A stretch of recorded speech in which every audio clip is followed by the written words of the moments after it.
Madame Colombe-Brossel.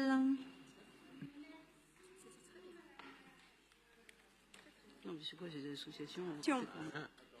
Micro.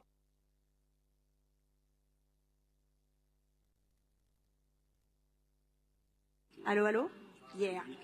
Je disais, donc troisième fois, ah ben je regrette pas de m'être inscrite sur cette délibération. Une délibération, et je voulais vraiment, au nom de mon groupe, en remercier l'ensemble de ceux qui portent cette politique, qui continue à accompagner, soutenir des actions menées pour lutter contre les inégalités sociales et scolaires. Je répète, pour lutter contre les inégalités sociales et scolaires, parce que c'est bien ça, dans le fond, le projet que nous portons. C'est faire en sorte qu'à l'école, dans ce pays, et c'est reconnu malheureusement par l'ensemble des études internationales, l'école française est celle, non pas qui reproduit les inégalités sociales et scolaires, c'est celle qui accroît les inégalités sociales et scolaires. Et donc notre rôle comme élus, c'est de faire en sorte qu'on arrive à contrecarrer ce mouvement, on arrive à faire en sorte que l'école, l'éducation nationale ne soit plus un système qui accroisse les inégalités sociales et scolaires. Et donc tout ce que nous faisons en effet, et peut-être cela finalement qui vous heurte, madame, mais tout ce que nous faisons, c'est justement de faire en sorte qu'il n'y ait pas de destin tout tracé et qu'il y ait une vraie égalité des droits qui se mettent en œuvre à l'école. Alors oui, en effet, nous travaillons, cette ville travaille, et je le redis, j'en remercie ceux qui accompagnent ce mouvement, à renforcer les liens entre les familles et les équipes éducatives, à accompagner les élèves dans leur scolarité et dans leurs ambitions, et les parents face aux défis auxquels ils peuvent être confrontés. Et ces actions, en effet, nous les menons dans cette ville avec les associations, avec l'ensemble des salariés et bénévoles qui font vivre ces associations et qui, notamment dans les quartiers populaires, jouent un rôle absolument essentiel auprès des familles en lien avec les enseignants et les équipes éducatives des écoles et des collèges. Vous l'avez cité, en effet, c'est dans le cadre du dispositif Paris Collège Famille, mis en œuvre dans 14 collèges et avec 20 structures associatives que ce projet se déploie. Alors permettez-moi de citer les acteurs associatifs dont nous parlons.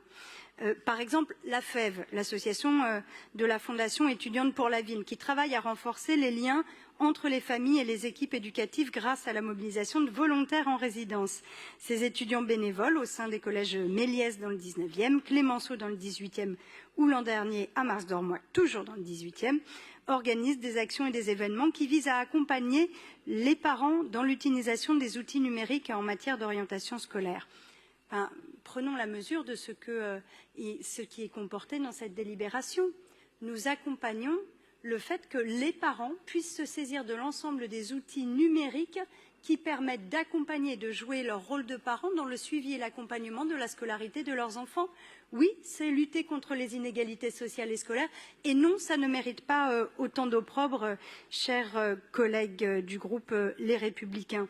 De la même façon, je voudrais mettre en lumière le fait que le centre social Ourcq de l'association Espace 19 travaille à faciliter la transition du CM2 à la 6e et à soutenir et accompagner les familles dans cette étape en travaillant sur l'orientation. À la Goutte d'Or, l'association Accueil Goutte d'Or accueille les familles isolées monoparentales ou hébergées en structure d'urgence pour des rencontres et des échanges sur la scolarité des enfants. Et l'excellente association SOS Casamance, qui fait un travail absolument remarquable à la Goutte d'Or, de lien entre les habitants, vise à soutenir les familles dans la construction de la parentalité. Je pourrais continuer comme ça à citer Culture de Plus, Le Petit Nez, les Jeunes Ambitieux dans le 19e arrondissement, Belleville évidemment.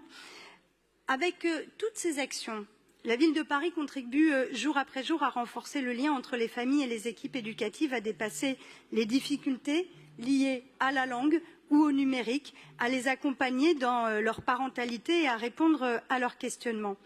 Et la ville de Paris et l'ensemble de ces associations s'engagent pour favoriser la réussite de tous les élèves et lutter contre les inégalités. Puis je vais terminer d'un mot, Madame la maire. Finalement, faire communauté éducative, affirmer que tout le monde a sa place à l'école pour la réussite des enfants, la réussite des élèves.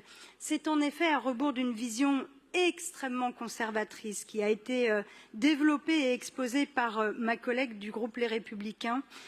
C'est en effet une vision qui est portée par certains.